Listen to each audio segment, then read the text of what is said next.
Remember this morning I wanted to go over some facts about Truhart Tucker. Now I'm at home on my computer on my tree. And I'm just going to go over some facts real quick of what I've found so far. You know, I still may have to spruce some up a little bit, but this is what I have so far. The facts that I have, let me get over here, are I have his birth in 1788 in Richmond, Henrico, Virginia. His occupation, the minister for the Baptist Church. He also did some other jobs within Marengo County. I think he was like Justice of the Peace. I saw that somewhere. I don't think I had that verified yet, but I can imagine him being a lot more other than a minister for the Baptist Church. But at that time, like I say, those leaders of the church, reverends, they were very powerful. And I think also he was good at heart too. He had a son, Richard Henry Tucker, in 1808. It's a long time ago.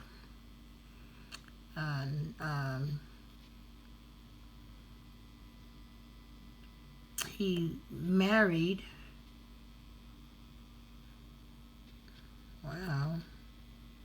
he married Judith Tucker also in 1808. Birth of son David L. Tucker in Georgia in 1810. Birth of Buck William Hall Tucker in 1814 in Georgia. Birth of daughter Frances Jane Rayleigh in 1818 in Alabama. The birth of his daughter Mary Ann Glass in Shiloh, Marengo, Alabama in 1820. Birth of his son L.T. Tucker in 1822, also in Alabama, Linden, Marengo, Alabama. And the birth of son Jeremiah in Linden, Marengo, Alabama.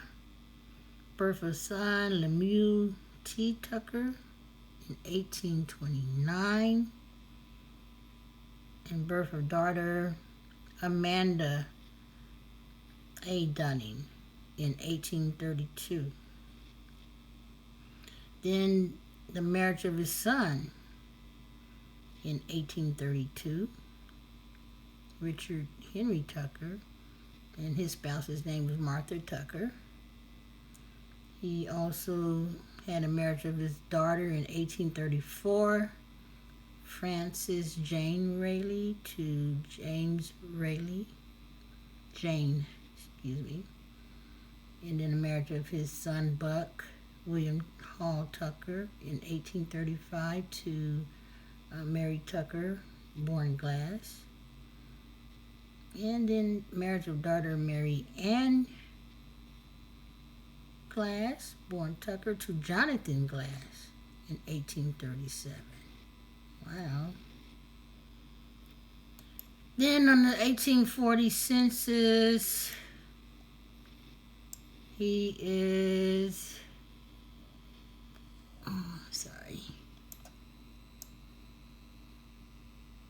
he lives in Marengo, Alabama.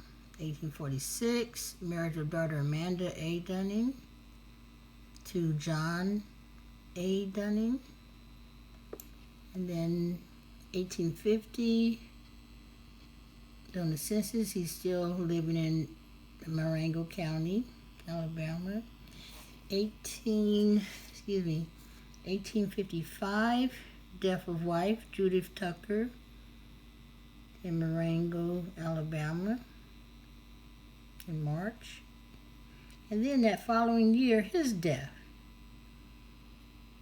in Linden, Marengo County, which you normally hear about people who've been together forever, for a long time like that. One dies, and then sometime within months or a year, the other one dies. So I just wanted to show you what I have so far on my tree. I do have some more research to do, but this is the start.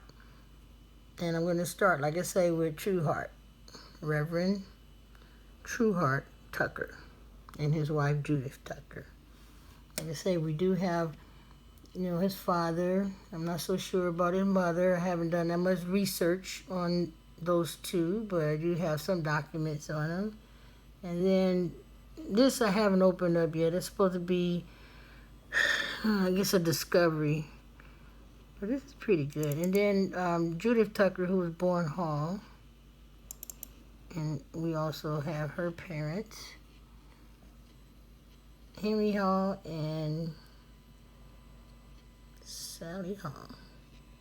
I haven't really looked at them that much, not yet. We'll probably discover some more amazing stuff after looking at them, but I wanted to start this because I've been working on this for about 4 years now, and I got to start somewhere. So here we go. Thank you. Yeah, Truhart Tucker also owned slaves. Even though he was a reverend, he owned slaves. And then he only had 5. I think some of those other, his sons or whatever, a couple of them had a whole bunch more. But,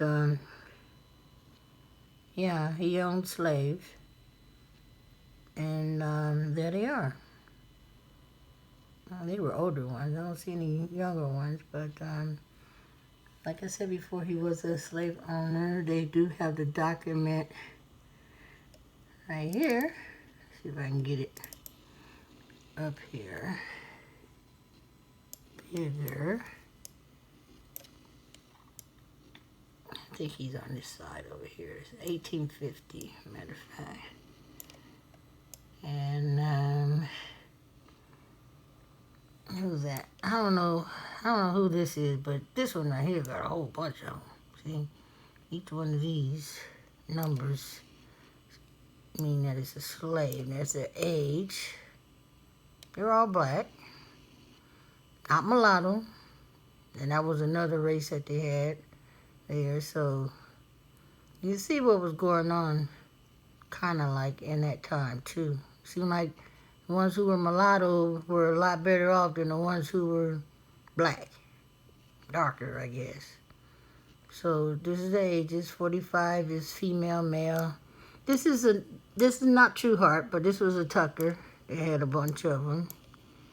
And this is somebody, Hawkins.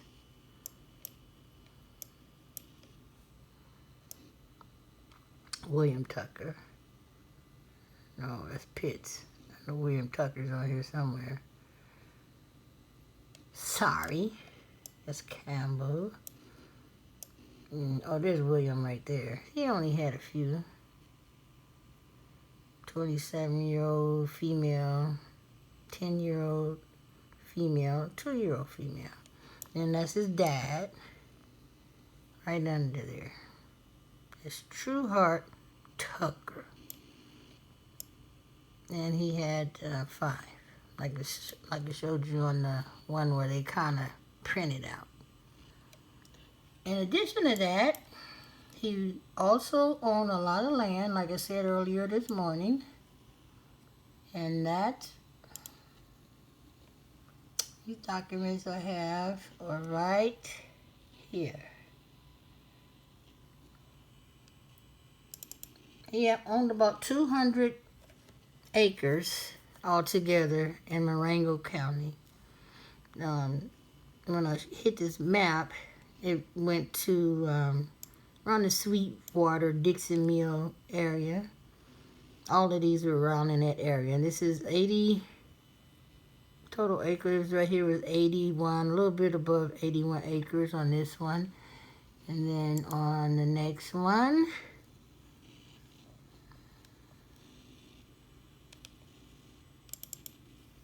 This one was close to 40 acres. That sounds kind of familiar, huh? 40 acres. 40 acres and a mule. I don't know why he had those, but that was still in the same area. Dixon Mill, Sweetwater area. And then the last one, yeah, go over here a little bit. Ooh.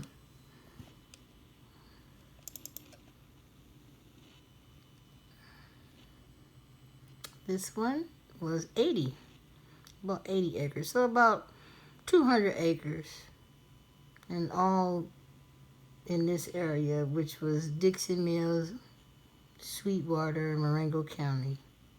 So like I say, he was a very powerful man. Really respected him quite sure, and a good man too, in which later on you'll find out why I say that he was a good man. That's it. Thanks.